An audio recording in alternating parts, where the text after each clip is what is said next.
सर्वप्रथम तो जय श्री कृष्ण। आज हम लोग जानेंगे कि कुछ कार्य होते हैं तो कार्य कैसे संपन्न हो जाते हैं, क्या कारण होता है। देखिए, दर्शन में या कुछ भी मान सकते हैं, कारण है तो कार्य है। बिना वजह कोई कार्य उत्पन्न नहीं होता। आप देखेंगे, अगर गंदगी है तो गंदे स्थान पर कीड़े मकोड़े जरूर होंगे। जैसा कि बताया गया है कि जो कार्य होता है वह कारण में ही छिपा रहता है, बिना कारण विवाद भी नहीं होता है। अगर किसी से झगड़ा हो रहा है तो कोई ना कोई कारण होगा। बच्चा पढ़ाई कर रहा है तो कोई ना कोई कारण है। बेवजह तो कोई पढ़ता नहीं, और बेवजह बिना किसी कारण के कोई यहां से वहां तक जाता भी नहीं है। कि जाता है? जरा सोचिएगा। आप देखेंगे, जिस प्रकार से कुछ उदाहरण मान लेते हैं। जैसे देखिए, हमें चाहिए सरसों का तेल और कोल्हू में हमने डाल दिया बालू। अब बालू डाल के इसको खूब पेरने लगे तो क्या तेल निकलेगा? बताइए, तेल निकल सकता है? उत्तर होगा नहीं। बालू से तेल नहीं निकलेगा। तेल निकलेगा किससे? सरसों के बीज से ही सरसों का तेल निकल सकता है। तो तेल, इसका मतलब सरसों के बीज में ही है, तभी तो सरसों का तेल निकल रहा है। क्यों नहीं किसी और से निकल जाए? बालू से निकल जाए, गिट्टी से निकल जाए। भाई, कोल्हू की मशीन में डाल दिया है, निकल जाए। नहीं निकला। इसका मतलब तेल था, इसलिए तेल निकला। कहीं आग लगी है तभी धुआं उठ रहा है। थोड़ी सी भी लुत्ती कहीं पर है तो धुआं जरूर उठेगा। बिना आग के या बिना धुएं के, अगर धुआं है तो उसके आसपास कहीं ना कहीं आग लगी है, और आग लगी है तो धुआं उठेगा। धुआं कहाँ उठता है? अगर जलावन अर्थात लकड़ी या पुआल थोड़ी गीली है, सूखा नहीं है, तब उसमें से धुआं की मात्रा ज़्यादा हो जाती है, धुआं निकलने लगता है।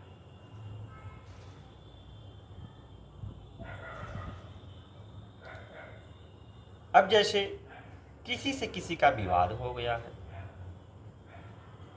तो कोई ना कोई तो कारण होगा। बिना वजह तो कोई किसी को बोलता तक नहीं, तो लड़ेगा क्यों? सामने वाला बेवजह कहते हैं बोल रहा है, उसका उसमें कुछ न कुछ फायदा है, तभी आपसे अड़ंगा डाला है, या कोई ना कोई पुराना विवाद है तभी आपसे वो कुछ कह रहा है। बेवजह इस संसार में कुछ भी घटित नहीं होता, सबके पीछे कोई ना कोई कारण जरूर होता है। इसी प्रकार से मनुष्य का जन्म हुआ है, तो मनुष्य का जो जन्म मिला है तो कोई ना कोई तो कारण है। बिना कारण के तो हम इस संसार में आए नहीं हैं। और जितने भी लोग हैं, सभी लोग इस संसार में अपने दायित्वों का निर्वहन करते हैं। आप अपने दायित्व का अगर निर्वहन नहीं करते हैं तो समझ लीजिए कैसे व्यक्ति हैं। यह जीव के रूप में जो जन्म होता, मनुष्य के रूप में, घोड़े के रूप में, बकरी के रूप में, गाय के रूप में, कुत्ते के रूप में, कीड़े मकोड़ों के रूप में, कोई न कोई तो कारण है। बिना कारण कुछ भी नहीं। अपने आसपास की चीजों को भी देख लीजिए। आप ही बताइए, आप अच्छे अच्छे कपड़े क्यों पहनते हैं? आप कपड़े पहन के क्यों चलना चाहते हैं?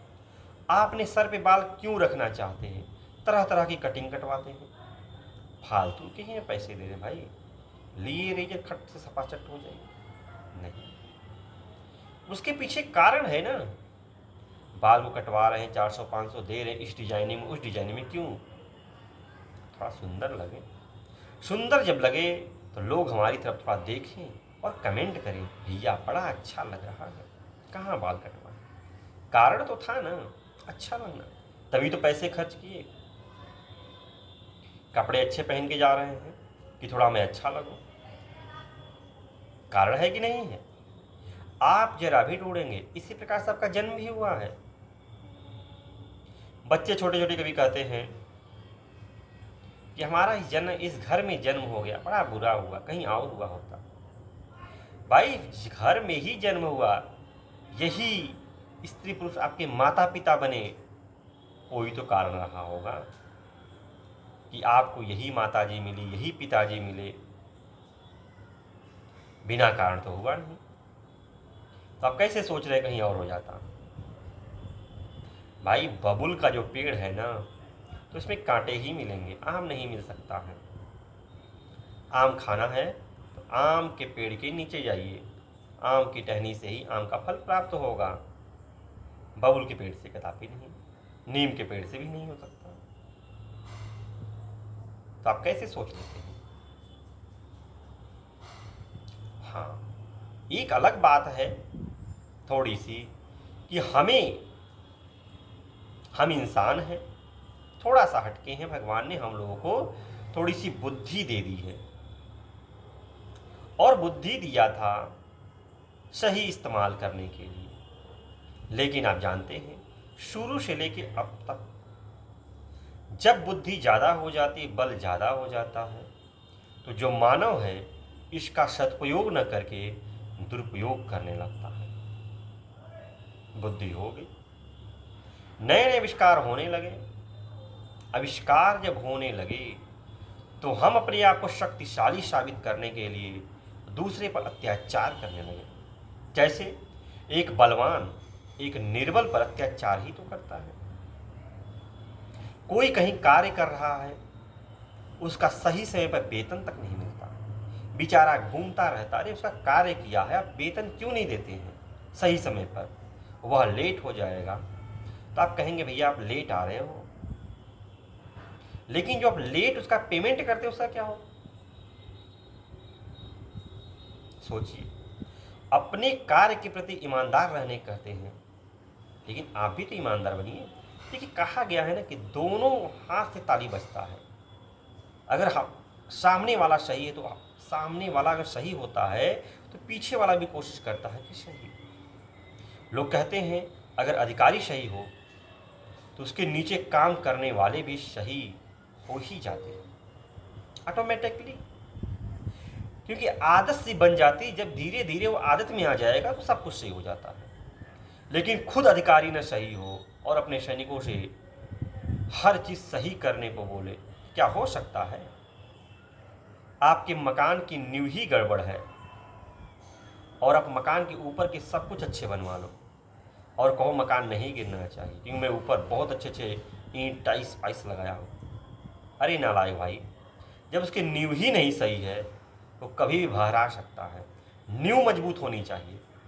ऐसी संस्था के जो भी कोई है उच्च अधिकारी, वह मजबूत होना चाहिए, तो उसके नीचे वाले धीरे धीरे खुद ही अनुसरण करते हुए सही हो जाते हैं। तो कोई चीज बिगड़ रही है या बन रही है, उसके पीछे कारण जरूर होता है। अगर हम एक स्थान पर गड़बड़ी करें या दूसरे पर सही करें तो कभी सक्सेस नहीं हो सकता। आप देखिए, लोग कहते हैं कि कोई ईंट क्या है सरिया दिया गया है और बीच से एक ईंट भी खींच दीजिए, सारा का सारा ईंट या दीवार गिर के लामे हो जाता है, खत्म हो जाता है। तो कहीं पर भी खोट नहीं होना चाहिए। सब कुछ सही है तो मतलब सही है। कहीं भी प्रॉब्लम है तो प्रॉब्लम उत्पन्न हो सकती है। कोशिश करना चाहिए कि सब कुछ मेंटेन रहे। नहीं तो वही है, अगर कोई विवाद हुआ है तो उसके पीछे कारण है, अच्छा हुआ तो भी कारण है। और मनुष्य के पास बुद्धि भी भगवान ने दिया है। एक बार गलती हुई, 2 बार उसे सुधारिए, सुधार के आप आगे बढ़ने की कोशिश कीजिए। बेवजह कोई भी कार्य संसार में नहीं होता है। इस सृष्टि की संरचना भी प्रभु ने किया होगा तो कुछ कारण ही होगा। यह विचार कीजिए और आनंदपूर्वक जीवन व्यतीत कीजिए और मेहनत से कभी भी न घबराइए। अच्छा या बुरा, प्रसन्नचित्त रहिए, यही तो खुशी है। भगवान ने सही सलामत आपको शरीर दिया है, बुद्धि दिया है, बल दिया है। सदुपयोग कीजिए और आगे बढ़ते रहिए, आनंदपूर्वक जीवन का निर्वहन करते रहिए। तो आज के लिए इतना ही, फिर किसी दिन अन्य वीडियो मिलते हैं। तब तक के लिए जय श्री कृष्ण, जय श्री कृष्ण।